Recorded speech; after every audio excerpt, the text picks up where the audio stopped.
கர்த்தருடைய நாமம் மகிமைப்படுவதாக. இன்று 1 சாமுவேல் 24வது அதிகாரத்திலிருந்து ஒரு சம்பவத்தை நாம் பார்க்க இருக்கிறோம்.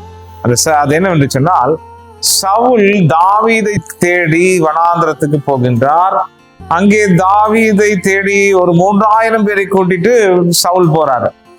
அப்படி போகும்போது அங்கே சவுல் ஒரு குகைக்கு போகிறார். அங்கே குகையிலே தாவீதும் அவனுடைய ஆட்களும் அந்த குகையின் அருகே தான் உட்கார்ந்து கொண்டிருக்கின்றார்கள். இப்பொழுது சவுலுக்கு அது தெரியாது.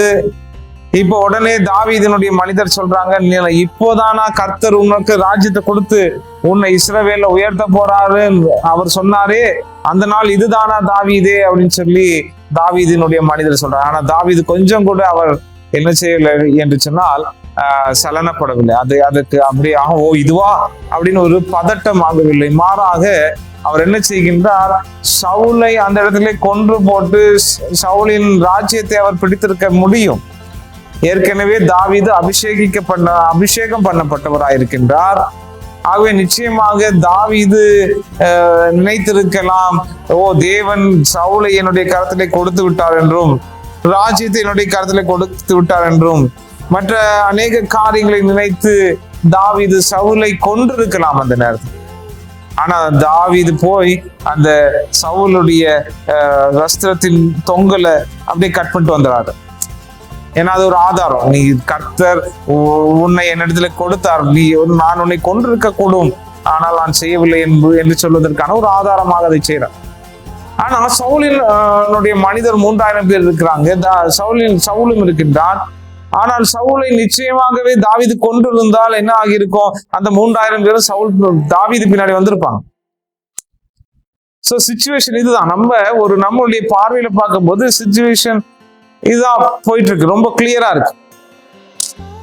அப்போ நம்ம பாக்குறோம், தாவீதின் மனிதர்கள் யோசிச்சிருக்க கூட, இவனுக்கு என்ன பிரச்சனை, இவருக்கு தாவீதை சவுல் எந்த அளவாக துரத்தி கொண்டே இருக்கின்றார், தாவீதும் ஓடிக்கொண்டே இருக்கின்றார்.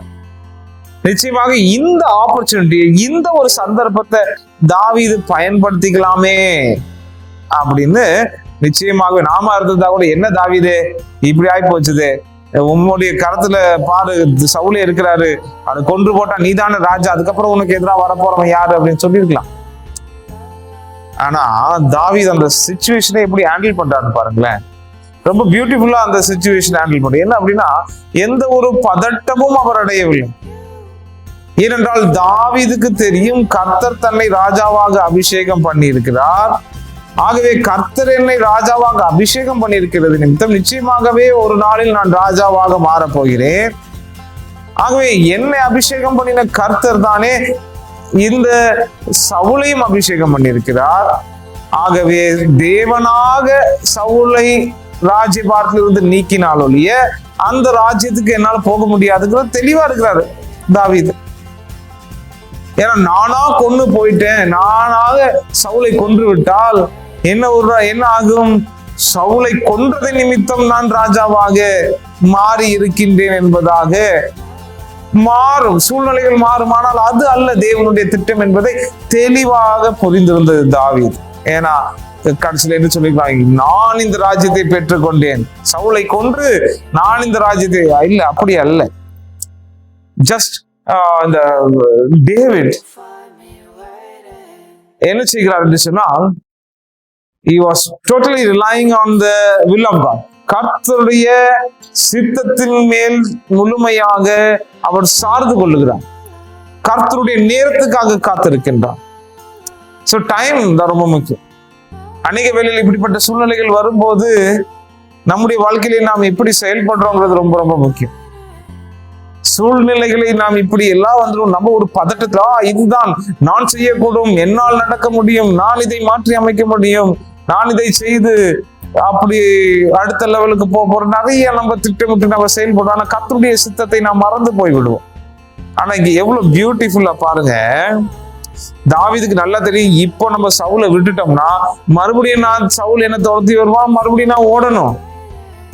பாருங்க, ஒரு சில சந்தர்ப்பங்கள் நம்மளுக்கு எப்படி யோசிப்போம், இந்த சந்தர்ப்பத்தை விட்டா நமக்கு எதிர்காலம் கிடையாது, எதிர்காலத்துல பிரச்சனை அப்படின்னு சந்தர்ப்பத்தை நாம கையாள ஆரம்பிப்போம், சூழ்நிலைகள் நாம கையாள ஆரம்பிப்போம். ஆனா தாவீதும் அதேதான். தாவீதினுடைய வாழ்க்கை இந்த சூழ்நிலை விட்டுட்டா நம்ம எல்லாம் தாவீதை சுற்றி நம்ம நின்றுட்டு இருந்தோம்னா இப்படி சொல்லி, தாவீதே விட்டுறாத விட்டுட்டேன்னா மறுபடியும் சுத்தி உன்னை என்ன பண்ணுவான், துரத்தி வருவான். விட்டுறாத தாவீதேன்னு சொல்லியிருப்பான். ஆனா தாவீதுக்கு தெரியும் தன்னை அழைத்தவர் கர்த்தர் என்பது அவருக்கு தெரியும். ஆகவே தேவனுடைய பிள்ளைகளே, நம்முடைய வாழ்க்கையிலே நமக்கு நடக்கின்ற சூழ்நிலைகள், நாம் எதிர்கொள்ளுகிற சூழ்நிலைகள், நாம் எதிர்கொள்ளுகிற பிரச்சனைகள், பாரங்கள், போராட்டங்கள், சூழ்நிலைகளிலே நாம் நிச்சயமாக கர்த்தருடைய திட்டத்தை உணர்ந்தவர்களாக நாம் என்ன செய்ய வேண்டும், பதறாமல் இருக்க வேண்டும். சூழ்நிலையை பார்த்து பதறி நாம சூழ்நிலைகளை கையில் எடுக்க நாம் ஒருபோதும் துணியக்கூடாது. மாறாக கர்த்தருக்கு நம் வழிகளை ஒப்புவித்து அவர் மேல் நம்பிக்கையா இருக்க வேண்டும் என்று நாம் பார்க்கின்றோம் வேதத்திலே. அப்படிப்பட்ட காரியத்தை தான் தாவீது இங்கு செய்கிறார். தன்னுடைய வழிகளை கர்த்தருக்கு முழுமையாய் ஒப்பு கொடுத்து கர்த்தர் மேல் நம்பிக்கை, என்னை அபிஷேகம் பண்ணின கர்த்தர் அவருடைய நேரத்திலே, அவருடைய நாளிலே, அவருடைய வகையிலே, அவருடைய சித்தத்தின் அடிப்படையிலே, அவருடைய கரத்தினாலே என்னை ராஜாவாக உயர்த்துவார் என்ற ஒரு மிகப்பெரிய நம்பிக்கை தாவீதுக்கு இருக்கிறது. ஆகவே இந்த 1 சாமுவேல் 24வது அதிகாரத்துல நாம் பார்க்கின்ற இந்த சம்பவம் மிக தெளிவாக நாம் எப்படி வாழ்க்கையின் சூழ்நிலைகளை கையாள வேண்டும், நாம் எப்படி சூழ்நிலைகள் நமக்கு எதிராக வரும்போதும் பதறாமல் இருக்க வேண்டும் என்பதும், கர்த்தர் மேல் நம்பிக்கையாயிருந்து சூழ்நிலைகளுக்கு நாம அதிபதியா மாறாம கர்த்தரே எக்காலத்திலும் அதிபதியா இருக்கிறார், கர்த்தரே எல்லாவற்றையும் ஆளுகிறவராய் இருக்கிறார் என்ற ஒரு அசைக்க முடியாத விசுவாசமுடையவர்களாய் நாம் இருப்பதற்கு பரிசுத்த ஆவியானவர் கிருபை தருவாராக.